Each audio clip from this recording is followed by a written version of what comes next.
Patuloy po ang paghina nitong si Bagyong Paulo at from typhoon, humina pa ito bilang isang severe tropical storm. No? So kung kanina 120 kilometers per hour, yung kanyang maximum sustained winds, naging 110 kilometers per hour na lamang po at may pagbugso hanggang 165 kilometers per hour. Magandang balita dahil nakalampas na ito sa kalupaan po ng Northern Luzon at kanina alas 4 ng hapon ay nasa coastal waters na po ito ng bayan ng Santa Cruz sa Ilocos Sur. Sa mga sandaling ito, patuloy na lumalayo ng ating kalupaan habang nasa West Philippine Sea.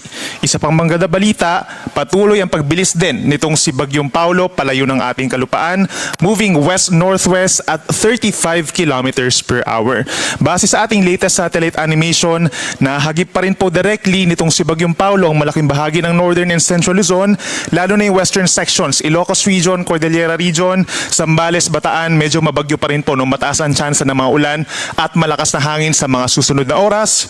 Habang natitirang bahagi po ng Luzon, gayon din ang western portion of Visayas, asahan pa rin ang makulimlim na panahon at yung mga kalat-kalat na ulan na base sa ating latest animation, mga light to moderate with at times heavy rains. At meron din mga thunderstorms na localized lamang sa natitirang bahagi pa ng Visayas and Mindanao, usually mga 1 hanggang 2 oras lamang yan, typical tuwing hapon hanggang gabi. At yung ating mga cloud clusters na minomonitor sa may silangan at silangan ng extreme northern Luzon, maliit pa rin po ang tsansa na maging isang ganap na low pressure area within the next 24 hours pero patuloy pa rin natin itong minomonitor.